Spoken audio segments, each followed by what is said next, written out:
కడుపు పండలేదన్న బాధ ఎదుటివారి కడుపు తీపిని సైతం పట్టించుకోలేదు. నవమాసాలు మోసిన తల్లికి మరో వేదన మిగుల్చుతూ చిన్నారిని అపహరించుకుపోయారు. తప్పని తెలిసినా పిల్లలపై మమకారంతో తప్పుడు పని చేశారు. అపరాధ భావంతో చివరకు పోలీసులకు లొంగిపోయి అపహరించిన బాలుణ్ణి పోలీసులకు అప్పగించారు. తిరుమలలో ఈ నెల 14న అపహరణకు గురైన బాలుడి ఆచూకీ లభించింది. 16 రోజులు 10 బృందాలు చేపట్టిన గాలింపుతో బాలుడు సురక్షితంగా బయటపడ్డాడు. చిన్నారిని ఎత్తుకెళ్లిన అశోక్, తంగవై దంపతులు తమిళనాడు పేలుకురుచ్చి పోలీస్ స్టేషన్లో లొంగిపోయారు. పిల్లలు లేరని, పెంచుకునే ఉద్దేశంతోనే బాబును తీసుకెళ్లిన నిందితులు మీడియాలో వచ్చిన కథనాలకు భయపడి పోలీసుల ఎదుట లొంగిపోయారు.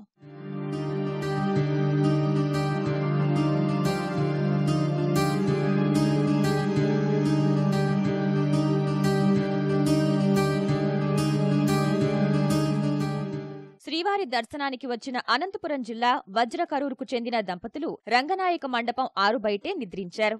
పక్కనే ఉన్న కుమారుడు కనిపించకపోయేసరికి 1 టౌన్ పోలీసులను ఆశ్రయించారు. కేసును సవాల్గా తీసుకున్న పోలీసులు 10 బృందాలుగా ఏర్పడి సీసీటీవీ దృశ్యాల ఆధారంగా రాష్ట్రంతో పాటు తమిళనాడు, కర్ణాటకలో విస్తృతంగా గాలించారు. పిల్లాడి ఆచూకీ తెలిపితే ₹1,00,000 నజరానా సైతం ప్రకటించారు. కిడ్నాపర్ల ఫోటోలతో గోడపత్రికలు, సామాజిక మాధ్యమాల్లో విస్తృత ప్రచారం చేశారు.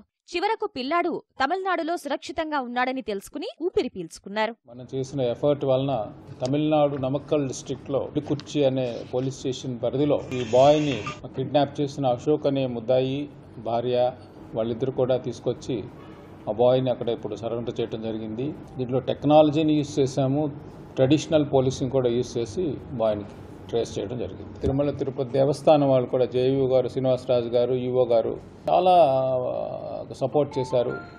We all thank to the TTD also, TTD especially JEO, మన ఇన్స్పెక్టర్స్ టీం అక్కడే ఉన్నారు. అబ్బాయిని తీసుకొని వస్తారు. రేపు వాళ్ళ పేరెంట్స్కి వాళ్ళకి హ్యాండ్ ఓవర్ చేయడం జరిగింది. తమిళనాడు నమక్కల్ నుంచి చిన్నారిని తీసుకొస్తామని, ఉరవకొండ నుంచి తల్లిదండ్రులు వచ్చాక శనివారం చిన్నారిని అప్పగిస్తామని పోలీసులు తెలిపారు.